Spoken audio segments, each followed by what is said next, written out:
এখানে যে রাজি করতেছি তোমরা আমার সাথে যেতে বলো, শুধু মুখে পড়াটাই কিন্তু আমাদের উদ্দেশ্য না। আমাদের উদ্দেশ্য হলো তোমরা জীবনে সংশোধন হওয়া, তোমাদের এইটাকে কেন্দ্র করে এলাকার আরো যারা এরকম আছে স্বভাব আছে তারাও যাতে সংশোধন হয়ে যায়, এটা তোমরা পরামর্শ। বিসমিল্লাহির রহমানির রহিম। আমরা মাদ্রাসা পড়ুয়া ছাত্রীদের পিছন নিয়ে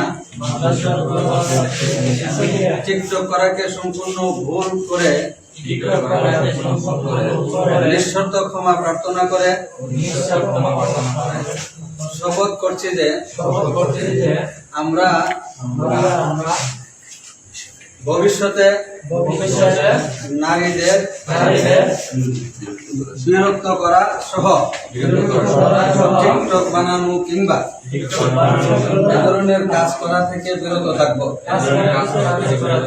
নারীদের প্রতি সর্বোচ্চ সম্মান প্রদান করবো,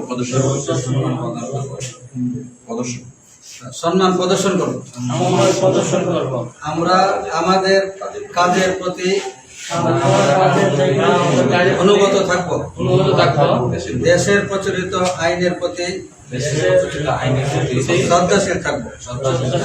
আমরা মহান আল্লাহ তাআলার কাছে ক্ষমা প্রার্থনা করছি, হে আল্লাহ আমাদের প্রতি সহায় হন। আল্লাহ আমাদের সকলকে হেফাজত করুন, তোমরা হেফাজত করুন।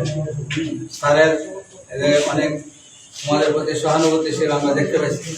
স্যারের এই সহানুভূতিটাকে তোমরা তোমাদের অনুভূতিতে নিতে হবে এবং নিজেদের জীবনকে সংশোধন করে চলার প্রতিজ্ঞাবদ্ধ তোমাদেরকে হতে হবে। দুর্বলতা ভাবলে চলবে না। আবার বলে দিচ্ছি, বয়সে খুবই ছোট, একবারে কিশোর। তোমাদের প্রত্যেকেরই বোন আছে, উজ্জ্বল ভবিষ্যৎ আছে, ছোট বোন আছে, বড় বোন আছে। সর্বোপরি নারীদের প্রতি আমরা সবসময় সম্মান প্রদর্শন করব এবং নারীদেরকে আমরা কখনোই কোথাও হেয় করে কোনো কিছু করবো না। সবাই ভালো থাকো, এই কথাটা সারা জীবন মাথায় রেখো।